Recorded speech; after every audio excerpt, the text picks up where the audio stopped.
Hello friends, कैसे हैं। उम्मीद करते हैं अच्छे होंगे और आपकी पढ़ाई भी बेहतरीन ढंग से चल रही होगी। स्वागत है आपका अपने यूट्यूब चैनल एजुकेशन 4.4 में। फ्रेंड्स, आज हम हिस्ट्री में मोस्ट इम्पोर्टेंट 30 क्वेश्चन पूरी डिटेल के साथ डिस्कस करेंगे। चलिए क्लास को स्टार्ट करते हैं। पहला क्वेश्चन है, सिंधु घाटी सभ्यता के शहरों की गलियाँ थीं। तो आंसर होगा इसमें चौड़ी और सीधी। महत्वपूर्ण तथ्य के बारे में जान लेते हैं।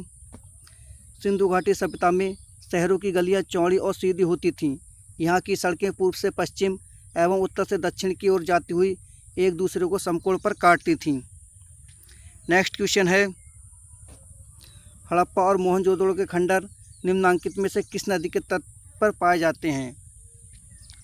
तो आंसर होगा दोस्तों इनमें से कोई नहीं। आइए महत्वपूर्ण तथ्य के बारे में जान लेते हैं। हड़प्पा रावी नदी के किनारे, जबकि मोहनजोदड़ो सिंधु नदी के किनारे अवस्थित है। नेक्स्ट क्वेश्चन है, सिंधु घाटी सभ्यता की लिपि कौन सी है। तो आंसर होगा इसमें अज्ञात। महत्वपूर्ण तथ्य के बारे में जान लेते हैं। सिंधु लिपि में लगभग 64 मूल चिन्ह, 250 से 400 तक अक्षर हैं, जो सेल खड़ी की आयताकार मोहरों, तांबे की गुटकाओं आदि पर मिलते हैं। ये लिपि चित्रात्मक थी। ये लिपि अभी तक पढ़ी नहीं जा सकी है। नेक्स्ट क्वेश्चन है,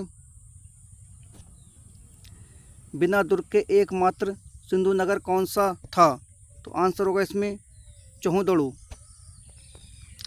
महत्वपूर्ण तथ्य के बारे में जान लेते हैं।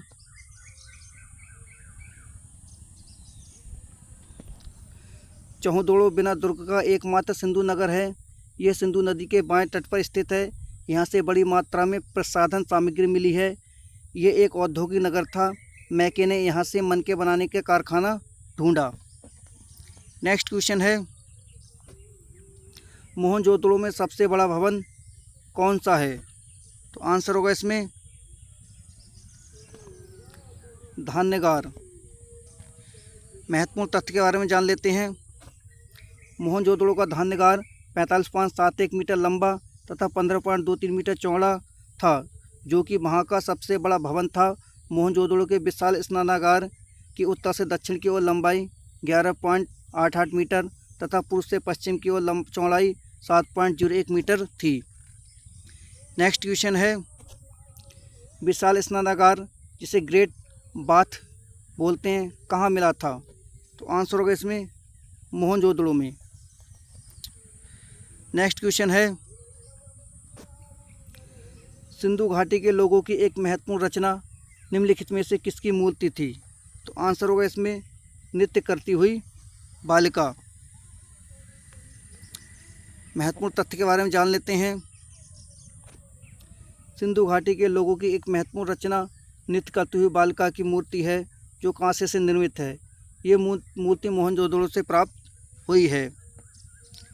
नेक्स्ट क्वेश्चन है, देवी माता की पूजा संबंधित है।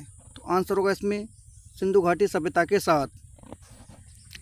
महत्वपूर्ण तथ्य हैं, देवी माता या माता देवी की पूजा सिंधु घाटी सभ्यता का एक विशिष्ट लक्षण था। पुरातात्विक से प्राप्त माता देवी की मृण मूर्तियों से इस बात का ज्ञान होता है। नेक्स्ट क्वेश्चन है, सिंधु घाटी सभ्यता का पतन नगर बंदरगाह कौन सा है। तो आंसर होगा इसमें लोथल।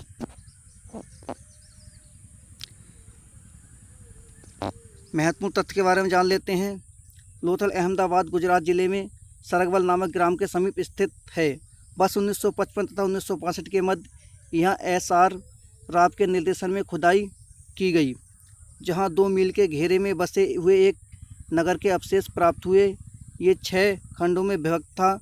यहाँ ऊंचे चबूतरे, रक्षा प्राचीर, सड़क तथा मकानों के अवशेष मिले हैं। यहाँ की सबसे महत्वपूर्ण उपलब्धि पक्की ईंटों का बना हुआ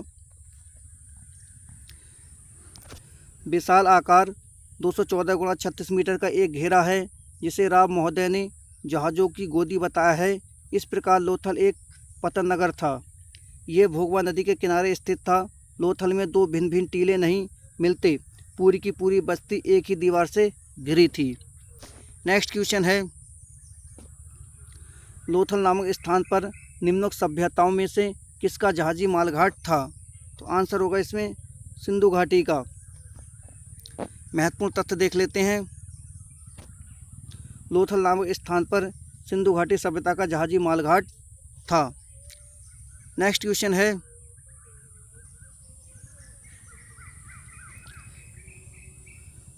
सिंधु अर्थव्यवस्था की ताकत थी। तो आंसर होगा इसमें कृषि।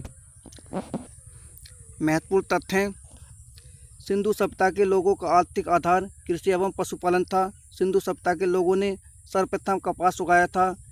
इसके अलावा वे गेहूं जो उत्पादन करते थे। गाय, बैल, भैंस, हाथी, ऊंट, भेड़, बकरी, सूअर, कुत्ता आदि पशु पालते थे, लेकिन इन्हें घोड़े का ज्ञान नहीं था। ये लोग व्यापार और शिल्प निर्माण उद्योग में भी प्रवीण थे। नेक्स्ट क्वेश्चन है, सिंधु सभ्यता के टेराकोटा में निम्नलिखित में से कौन सा पालतू जानवर विद्यमान नहीं था? तो आंसर होगा इसमें गाय। महत्वपूर्ण तथ्य के बारे में जान लेते हैं। सिंधु सभ्यता के टेराकोटा, इसका मतलब मिट्टी से बनी आकृतियों में गाय की आकृति का कोई साक्ष्य मौजूद नहीं है। अन्य दिए गए सभी जानवरों का इस संदर्भ में साक्ष्य मौजूद है। नेक्स्ट क्वेश्चन है, देवी माता की पूजा संबंधित थी। तो आंसर होगा सिंधु घाटी सभ्यता के साथ। महत्वपूर्ण तथ्य हैं, देवी माता या मातृ देवी की पूजा सिंधु घाटी सभ्यता का एक विशिष्ट लक्षण था। पुरातात्विक साक्ष्यों से प्राप्त मातृ देवी की मृण मूर्तियों से इस बात का ज्ञान होता है। नेक्स्ट है, वैदिक आर्यों का प्रमुख भोजन था। तो आंसर होगा दूध और इसके उत्पाद। महत्वपूर्ण तथ्य है, वैदिक आर्यों के भोजन में दूध, घी, दही आदि का प्रमुख महत्व था।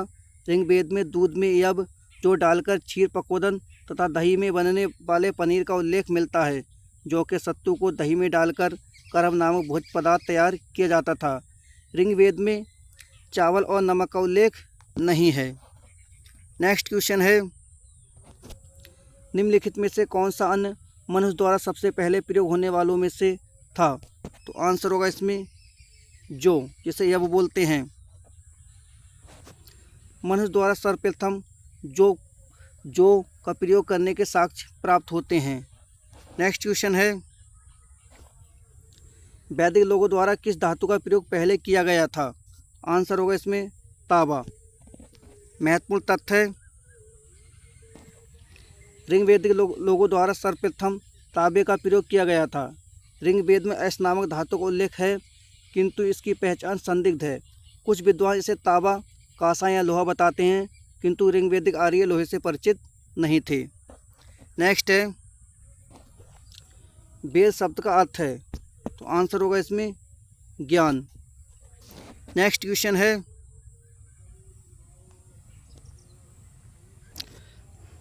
आर्य पूर्वों के साथ अपने संघर्षों में सफल रहे क्योंकि?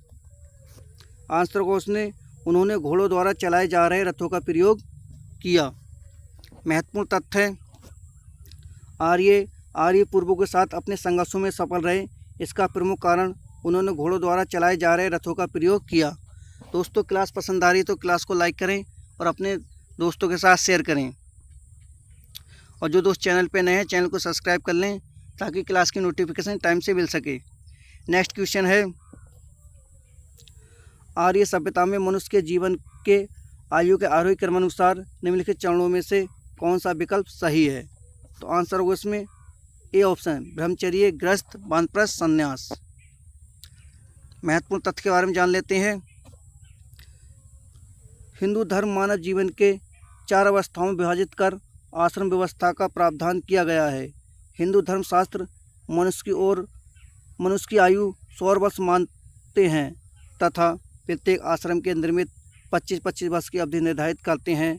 यथा ब्रह्मचर्य के लिए आरंभिक अवस्था में 25 वर्ष तक और गृहस्थ के लिए 25 से 50 वर्ष, वानप्रस्थ के लिए 50 से 75 वर्ष, संन्यास के लिए 75 से 100 वर्ष तक, और ज्वालोपनिषद में सर्वप्रथम चारों आश्रमों का उल्लेख मिलता है। नेक्स्ट क्वेश्चन है, आरंभिक वैदिक काल में बड़ व्यवस्था आधारित थी। तो आंसर होगा इसमें व्यवसाय पर। महत्वपूर्ण तथ्य है, आरंभिक वैदिक काल में बड़ व्यवस्था व्यवसाय पर आधारित थी। ऋग्वेद में 9वें मंडल में एक स्थान पर उल्लेख मिलता है कि मेरे पिता वृषद वैद्य हैं, मेरी माता चक्की चलाने वाली और मैं कवि हूँ। नेक्स्ट है, ऋग्वेदिक आर्य पशुचारी लोग थे। ये इस तथ्य से पुष्ट होता है कि, तो आंसर होगा इसमें उपरोक्त सभी। ऋग्वेद में गाय के अनेक संदर्भ हैं। अधिकांश युद्ध गायों के लिए लड़े गए थे। पुरोहितों को दिए जाने वाला उपहार प्रायः गाय होती थी, ना कि जमीन। महत्वपूर्ण तथ्य है, ऋग्वेद में गाय और सांड की इतनी चर्चा है कि ऋग्वेदिक आर्यों को मुख्य रूप से पशुचारक कहा जाता है। गाय का 176 बार उल्लेख मिलता है। उनके अधिकांश युद्ध गाय को ही लेकर हुए हैं। ऋग्वेद में युद्ध का पर्याय गविष्ठ है। गाय सबसे उत्तम धन मानी जाती थी। जहाँ कहीं पुरोहितों को दी जाने वाली दक्षिणा की बात आई तो उसमें आमतौर पर गाय और दासियाँ होती थीं और भूमि कभी न होती थी। ऋग्वेदिक लोग गाय चराने, खेती करने, बसने के लिए ज़मीन पर कब्जा करते होंगे, परंतु भूमि निजी संपत्ति नहीं होती थी। नेक्स्ट क्वेश्चन है, आर्यों को एक जाति कहने वाला पहला यूरोपियन कौन था? तो आंसर होगा इसमें मैक्स मूलर महोदय आर्यों का आदि देश मध्य एशिया, रोड्स बैक्टीरिया को मानते हैं। मूलर के अनुसार पामीर के पठार से ही इंडो ईरानी जाति पूर्व में पंजाब तथा पश्चिम में मेसोपोटामिया की ओर गई। नेक्स्ट क्वेश्चन है, आर्यन जनजातियों की प्राचीनतम बस्ती कहाँ है? तो आंसर होगा सप्त सिंधु। महत्वपूर्ण तथ्य है, आर्यन जनजातियों की प्राचीनतम बस्ती सप्त सिंधु क्षेत्र में स्थापित हुई थी, जो सिंधु नदी से लेकर गंगा तक विस्तृत था। नेक्स्ट क्वेश्चन है, निम्नलिखित में से कौन सी जनजाति सभा समान रूप से जनजातीय सरदार के चुनाव में शामिल होती थी? तो आंसर होगा इसमें समिति। महत्वपूर्ण तथ्य है, ऋग्वेद में समिति का 9 बार उल्लेख मिलता है।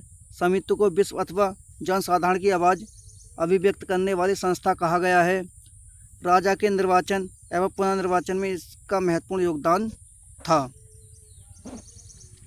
नेक्स्ट क्वेश्चन है, वैदिक युग में राजा अपनी जनता से जो कर वसूल करते थे उसे क्या कहते थे? तो आंसर होगा इसमें बलि। महत्वपूर्ण तथ्य है, वैदिक युग में राजा अपनी जनता से जो कर वसूल करते थे उसे बलि कहा जाता था।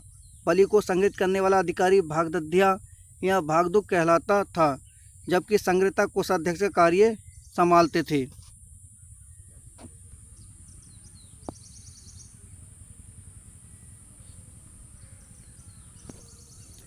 प्रसिद्ध गायत्री मंत्र कहाँ से लिया गया है? तो आंसर होगा इसमें ऋग्वेद से।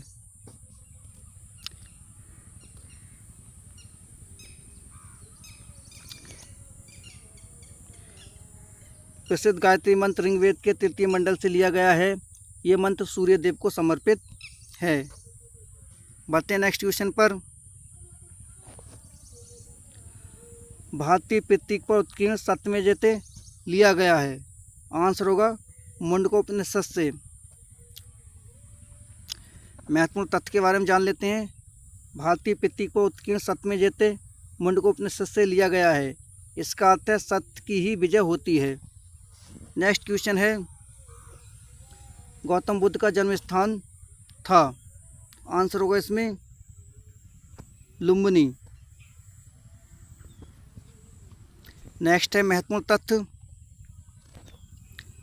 गौतम बुद्ध का जन्म 563 ईस्वी में लुम्बिनी नामक स्थान पर हुआ था। इनके बचपन का नाम सिद्धार्थ था। इन्होंने बौद्ध धर्म की स्थापना की। इन्हें एशिया का ज्योतिपुंज कहा जाता है। बुद्ध के गृह त्याग की घटना को बौद्ध धर्म में महाविनिष्क्रमण कहा गया। तथा इनकी मृत्यु को महापरिनिर्वाण कहा गया। जातक में बुद्ध के पूर्व जन्मों की कहानी संकलित है। नेक्स्ट क्वेश्चन है, गौतम बुद्ध का जन्म स्थान किसके द्वारा अंकित किया जाता है? तो आंसर होगा अशोक मौर्य का रुम्मदेही स्तंभ। महत्वपूर्ण तथ्य है, अशोक के रुम्मदेही लघु स्तंभ लेख से पता चलता है कि वह अपने राज्याभिषेक के 20वें वर्ष लुम्बिनी ग्राम में गया। उसने वहां पत्थर की दीवार बनवाई और शिला स्तंभ खड़ा किया। वह वहां भगवान बुद्ध का जन्म हुआ था, अतः लुम्बिनी ग्राम का भूमि कर घटाकर 1/8 भाग कर दिया गया। नेक्स्ट है, बुद्ध किस वंश से संबंधित थे? तो दोस्तों इसमें ऑप्शन गलत दे रखे हैं, आपको बता दे रहा हूँ। बुद्ध शाक्य वंश से संबंधित थे। महत्वपूर्ण तथ्य देख लेते हैं। बौद्ध धर्म के प्रवर्तक महात्मा बुद्ध शाक्य वंश से संबंधित थे। इनका जन्म कपिलवस्तु के लुम्बिनी नामक शाक्य मुखिया शुद्धोधन के यहाँ हुआ था। नेक्स्ट है, वीडियो का लास्ट क्वेश्चन है, गौतम बुद्ध पश्चात कहाँ युद्ध हुई थी? तो आंसर होगा इसमें राजगृह। महत्वपूर्ण तथ्य है, बौद्ध परिषद का आयोजन मगध सम्राट अजातशत्रु के समय में राजगृह की सप्तपर्णी गुफा में किया गया था। इस बौद्ध परिषद की अध्यक्षता महाकश्यप ने की थी। ठीक है दोस्तों, और जो दोस्त चैनल पे नए हैं चैनल को सब्सक्राइब कर लें ताकि क्लास की नोटिफिकेशन समय से मिल सके। जय हिंद, जय भारत।